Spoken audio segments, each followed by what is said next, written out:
Que a graça e a paz de nosso querido e bondoso Deus, o amor de Cristo, o nosso Salvador, e a companhia de Deus, Espírito Santo, estejam conosco, quando queremos refletir nas palavras do Salmo 31, destacando justamente o refrão da música que acabamos de cantar, Kyrie eleison, Senhor, tem piedade. Que Deus esteja conosco. Amém. Estimados de Cristo Jesus, hoje nós nos reunimos para celebrar a Sexta-feira Santa, o dia em que Cristo morreu, o dia em que Jesus entregou a sua vida para nos dar a salvação. No relato do Evangelho que nós ouvimos, é terminado assim. Quando ele tomou o vinho, disse: tudo está completado. Então baixou a cabeça e morreu. O relato do Evangelho de hoje talvez não nos toca profundamente como a leitura do Antigo Testamento. Ao ouvirmos esta leitura de Isaías, nós vemos o que Jesus sofreu por nós. Nós vemos o que significou a vinda e a missão de Jesus para nos perdoar. Alguns destaques desta leitura, antes de irmos propriamente para as palavras do Salmo da meditação. Ele foi rejeitado e desprezado por todos. Ele suportou dores e sofrimentos sem fim. Era como alguém que não queremos ver. Nós nem mesmo olhávamos para ele e o desprezávamos. No entanto, era o nosso sofrimento que ele estava carregando. Era a nossa dor que ele estava suportando. Nós somos curados pelo castigo que ele sofreu. Somos sarados pelos ferimentos que ele recebeu. Ele foi maltratado, mas aguentou tudo humildemente e não disse uma só palavra. Ficou calado como um cordeiro que vai ser morto. Foi preso, condenado e levado para ser morto, e ninguém se importou com o que ia acontecer com ele. Algumas palavras desta leitura do Antigo Testamento, profetizando a morte de Jesus, profetizando que o Messias viria para ser o nosso Salvador. E hoje então temos este salmo que nas nossas Bíblias traz ali um título, Confiança em Deus, um salmo do rei Davi, do grande salmista Davi, que assim como nós, também era pecador. Assim como nós, também merecia a condenação eterna, como nós o merecemos. Mas ele confiava no Messias que estava por vir, e nós confiamos no Messias que já veio. Por isso nós devemos sempre entoar estas palavras, Kyrie eleison, Senhor, tem piedade. Mas de quem? Mas por que ter piedade? E eu destaquei apenas 2 versículos deste salmo para a reflexão de hoje. Na primeira parte nós temos dos versículos 1 até o versículo 20, Davi fazendo uma oração ao Senhor. E depois dos versículos 21 a 24, um chamado de louvor de Davi para o povo de Deus. E eu destaquei um versículo de cada parte. Primeiro o versículo 6 que diz: tu detestas os que adoram deuses falsos. Eu, porém, ponho em ti a minha confiança. Ou seja, Senhor, tem piedade daqueles que confiam em ti, os fortalecendo, os abençoando, mantendo-os sempre firmes no caminho do Senhor. E também, Senhor, tenha piedade daqueles que adoram deuses falsos. Mas esta não é uma piedade de tanto faz, vamos salvar a todos. Não. Senhor, tem piedade e permita que a tua palavra haja em seus corações. Permita que o seu evangelho chegue nestas pessoas que adoram deuses falsos, que transgridem o primeiro mandamento. E por vezes nós estamos aqui. Por vezes nós estamos adorando deuses falsos. Quando nós deixamos Deus em segundo lugar na nossa vida espiritual. Quando nós preferimos outras coisas a viver uma vida de comunhão com o Senhor. E o Senhor detesta aqueles que adoram deuses falsos. Mas a boa notícia é que Jesus morreu por todos, também por estes. E o perdão de Deus é estendido a estes. Por isso a palavra do Senhor tem que ser transmitida a todos. E nós, que colocamos a nossa confiança em Deus, nós que dobramos as nossas vidas e confessamos os nossos pecados a Deus, nós temos o privilégio de anunciar esta mensagem. Não devemos encarar como obrigação, mas sim um privilégio. Devemos proclamar esta palavra com amor, com preocupação, para que mais pessoas possam conhecer do Jesus Salvador, aquele que por vezes é desprezado, aquele que muitas vezes ninguém queria olhar para ele na cruz, pois era vergonhoso, era embaraçoso. Nós não fomos testemunhas da primeira Sexta-feira Santa, nem nos acovardamos e fugimos do lado do Salvador, como Pedro fez e negou Jesus por 3 vezes, como os outros discípulos debandaram, como tantas pessoas que ficaram com medo de sofrer a mesma coisa. Mas nós que testemunhamos a Sexta-feira Santa, ano após ano, tendo a oportunidade e o privilégio de, neste dia, dedicar um culto a Deus e sermos alimentados por Ele, nós somos chamados a testemunhar, não a fugir. Nós somos chamados a falar de Jesus, não de nos envergonhar das suas palavras. Nós somos chamados a viver uma vida apegada a Cristo e não longe dele. Por isso, o outro versículo que eu destaco, o versículo 23, ele é maravilhoso. Ele diz assim: amem o Senhor todos os que lhe são fiéis. Ele protege os que são sinceros, mas os orgulhosos ele castiga como merecem. Palavras consoladoras e palavras duras.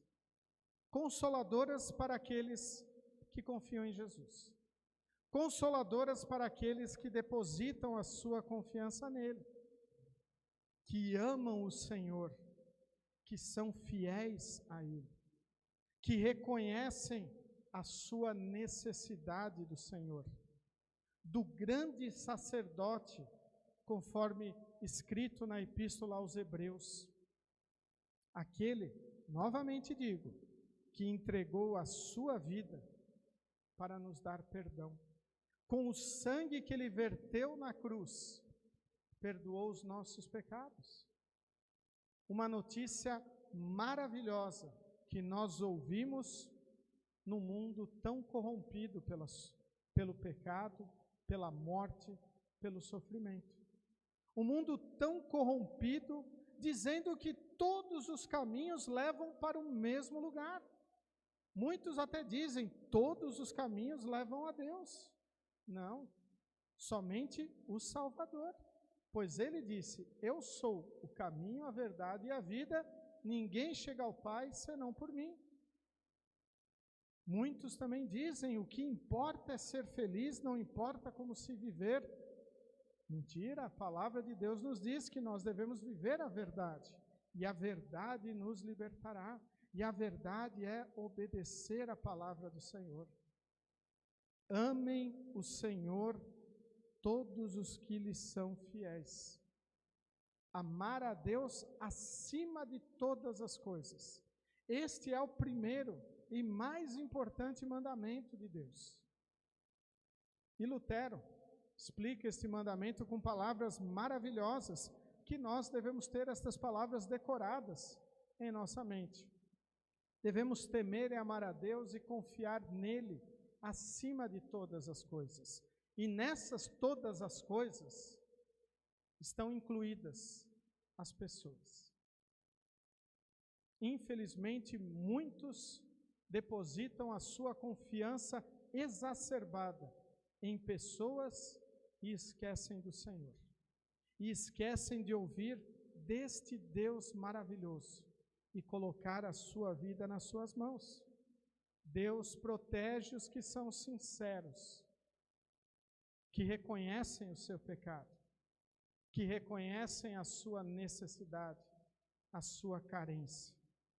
Mas os orgulhosos, aqueles que não querem saber de Deus, aqueles que se acham até superiores a Jesus, achando que podem até conquistar a salvação ou ainda ajudar na salvação, Ele castiga como merece.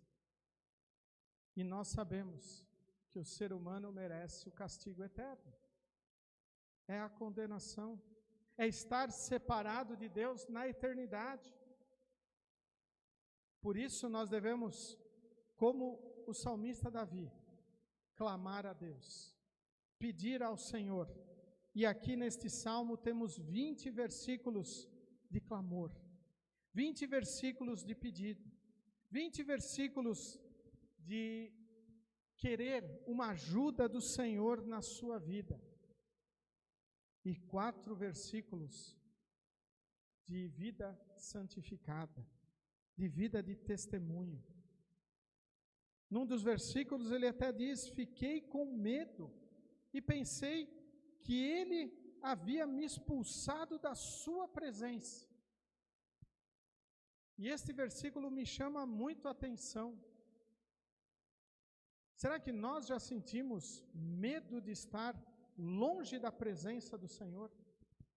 De Deus ter nos expulsado da sua presença?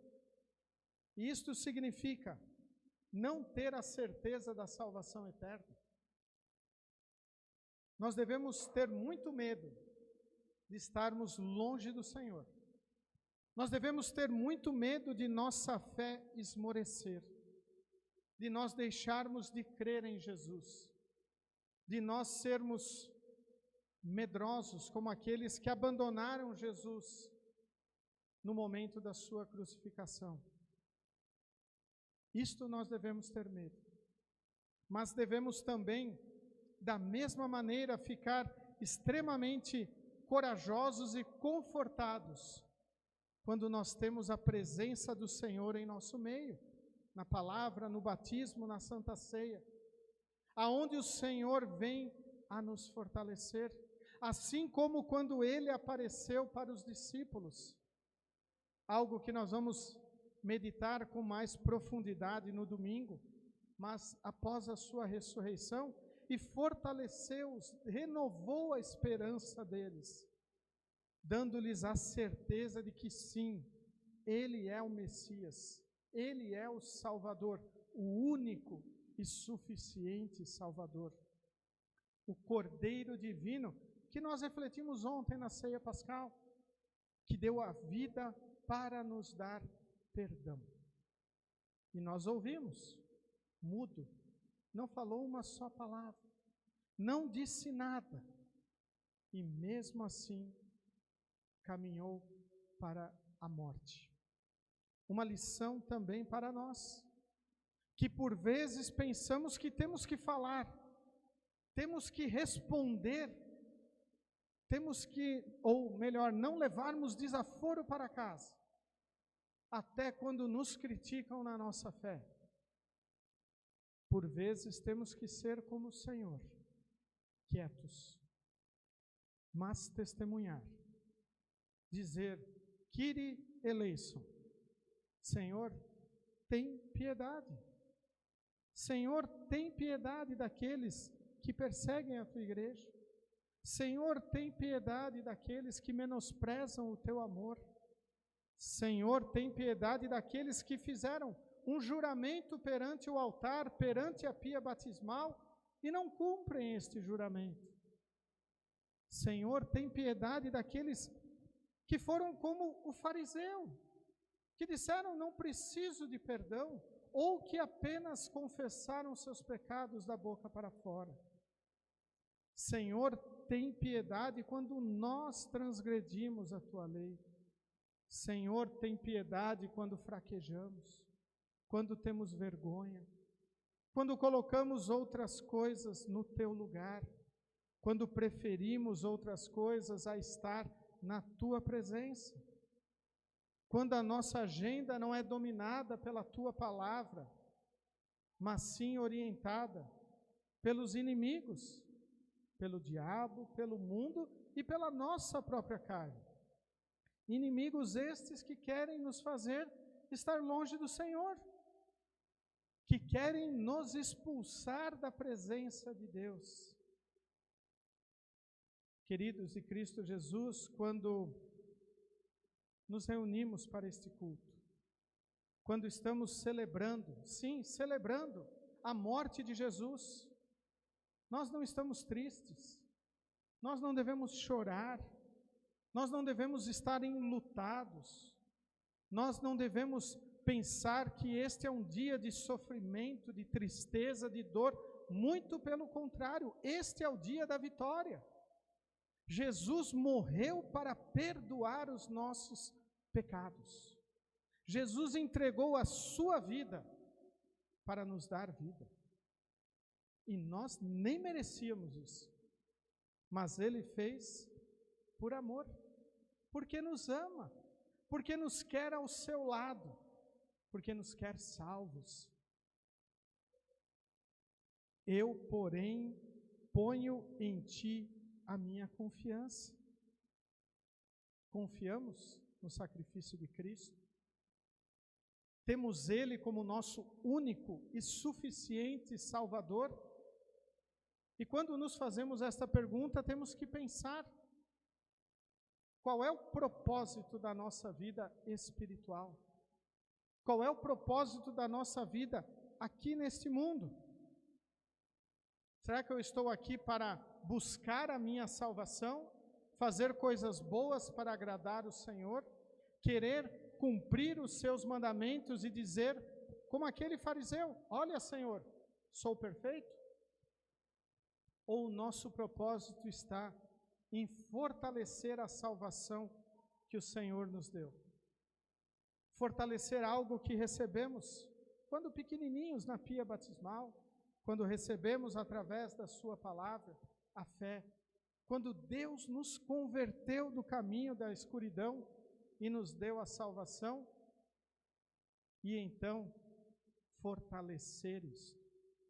E não apenas fortalecer a salvação, não apenas estar firme e fiel, como o apóstolo Paulo diz, aquele que está de pé, veja que não caia. Por termos a salvação, temos um outro propósito na nossa vida, já que o céu já está garantido para nós, que cremos em Jesus. E o propósito é, eu vou levar esta palavra a todos.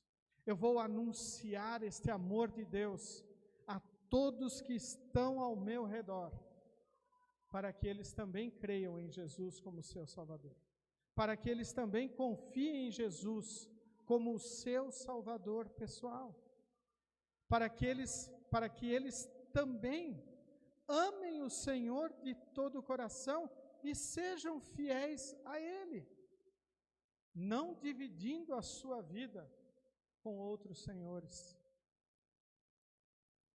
Quando nós temos a certeza da salvação, quando nós celebramos a Sexta-feira Santa, não ficamos pranteando, chorando, quando nós realmente celebramos a vitória de Cristo sobre a cruz, nós dizemos, Kyrie eleison, Senhor, tem piedade. Senhor, ajude todos a enxergarem este teu amor e usa-me como seu instrumento. Usa-me para que mais pessoas possam ser retiradas do caminho que leva à condenação, que deixem o seu orgulho de lado e reconheçam, como nós o fizemos no início desse culto, que nós somos pobres e miseráveis pecadores, que nós precisamos do Senhor em nossa vida. Somente assim poderão ter a salvação. Somente assim poderão ter a certeza de que os seus pecados são perdoados. E eu concluo este momento lendo uma citação de Lutero, referente ao versículo 1 deste Salmo 31. Pela fé em Cristo, portanto, a justiça de Cristo se torna nossa justiça, e tudo o que é dele passa a ser nosso. Sim, ele próprio torna-se nosso. Ela é concedida em lugar da justiça original, perdida em Adão, e realiza aquilo, sim, muito mais do que aquela justiça original teria conseguido realizar. Assim se compreende aquela afirmação do Salmo 31, versículo 1. Em ti, Senhor, depositei minha esperança. Não seja eu jamais envergonhado. Livra-me por tua justiça. Ele não diz por minha, mas por tua. Isto é, pela justiça de Cristo, meu Deus, que foi feita nossa pela fé, pela graça, pela misericórdia de Deus. Em muitos lugares dos Salmos, ela é chamada de obra do Senhor, confissão, força de Deus, misericórdia, verdade, justiça. Tudo isso são designações para a fé em Cristo. Sim, para a justiça que está em Cristo. Por essa razão, o apóstolo ousa dizer em Gálatas 2:20, já não sou eu quem vive, mas Cristo vive em mim, por causa da justiça dele, não da nossa. Por isso clamemos, Kyrie eleison, Senhor, tem piedade. Tenha piedade de todos e conceda que todos possam reconhecer o seu pecado e confessá-lo ao Deus verdadeiro e assim terem a certeza da salvação eterna. Amém. Nos coloqueis em pé. Que a paz de Deus, que excede o nosso humano entendimento, guarde os nossos corações e nossas mentes em Cristo Jesus, o nosso Salvador. Amém.